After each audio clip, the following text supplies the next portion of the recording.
Yo, what is up guys, I'm back, got a review here. This time we have the 88 Future Star Antony that came out. Now, I wasn't actually going to do this card, I was going to do Saka instead, but he's very expensive right now and very hard to slime, so I decided to just settle on Antony for now until Saka goes down a bit. On stats for Antony, he's 4-star skills, 3-star weak foot, high medium, left footed at 5'8". He's got 98 pace, 82 shooting, 86 passing, 92 dribbling, and 72 physical. So on paper it looks like quite a good card, but I'll speak more about that after. Thanks for all the support recently, and peace guys.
So my overall relationship with this card, I did enjoy it sometimes, but at times it was a little bit annoying, and I'll explain why on the negatives. But we'll kick off the positives then. So first positive for me is his pace. Obviously 98 pace is going to be really good in game. What more can you expect? 99 acceleration, really good. 97 sprint speed, it felt like 99, so you don't really need to put a chem style on that. If you do, you're a bit of an idiot.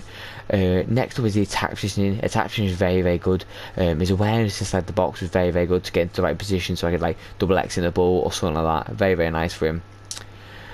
Next up for me is his vision and short pass. These two stats really nice for him. I really enjoyed his passing. If you wanted to play him cam, which you definitely could do, his passing is definitely good enough. His long passing might be a bit of an issue sometimes, but the short and vision pass, especially with the dead eye chem style, really good. Next up for me is the curve stat. Now the curve stat is 90 base plus the 5, which with Deadeye would be is 95, which is really good stat to have. On his left foot finessing it, really good. On his right maybe not, but sometimes it would go in if you're lucky. Next up for me is his agility. Now his agility at 5'8" is really nice. I really enjoyed this. R1 dribbling is really nice with him. A couple of skills really nice with him. It's just a fluid card compared to like all the other future stars that are really tall. Next up for me is his balance. Now 93 balance is actually really good for him. He didn't really get like pushed off the ball that much, and I did really enjoy that. And his composure as well, also that another stat, a really good stat for him. I did actually think it would have been a little bit less than what it was, because I was thinking, oh god, his finishing is quite low, but the composure is actually really good, and it actually held its ground most of the time, shall we say. Last for me, or last two, sorry. First one is the stamina. Now 89 stamina makes him perfect to play anywhere you want. You can play him striker, wide, even cam. He'll last like the 90 minutes and most of extra time, which is really nice. So he's very versatile in that respect. And last for me is a personal favourite of mine outside the foot shot trait. I don't really need to say much about it, but it's very nice. Like on a lesser weak foot player like he is, so that is nice. Now let's get on to the negatives. So, as expected with this card, obviously you buy what you're getting. Like 82 finishing isn't really the best, so that is the first negative for me. 82 finishing, even with the +8, which would be +10 with the Deadeye like full. 92, it still didn't feel like that good sometimes. It felt a little bit better than actually Rainer's card. You know, the 91, I think it was. It felt better than Rainer's, but it still didn't feel amazing. It still feel a little bit like weak at times and a little bit annoying, because like especially on his right, like the right is useless. Don't try and write on the right, but the left most of the time is somewhat decent. So next for me is the shot power. Now the shot power you need to boost. Like I've got a +12 on him, or +15 altogether. You really need to boost this because it's really weak without it. So definitely try and boost this as high as you can, because shot power is very important on FIFA. Next up for me is his long passing. Now, as I was talking about before, this might be a bit of an issue if you're playing cam, because long passing isn't really the best. Unless you say you're playing like a massive long through ball, he might mess it up because of it. So that is a little bit annoying, but it still is like not too bad, but not like amazing. You get me? Next up for me is his aerial ability. Now his aerial ability is very bad, especially at 5'8". Don't even bother jumping with him, or don't even try and like cross it into him, because if you do, that's just so stupid. You're going to lose yourself games doing that.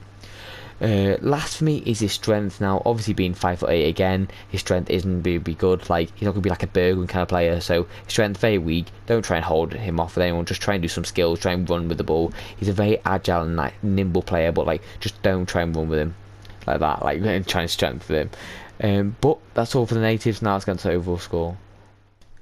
So overall for Antony, I did actually really enjoy the card. At times he was a little bit annoying with the finishing, but most of the time he was actually quite decent on it. Shot power was a little bit of an issue, but that's fine as long as you boost it.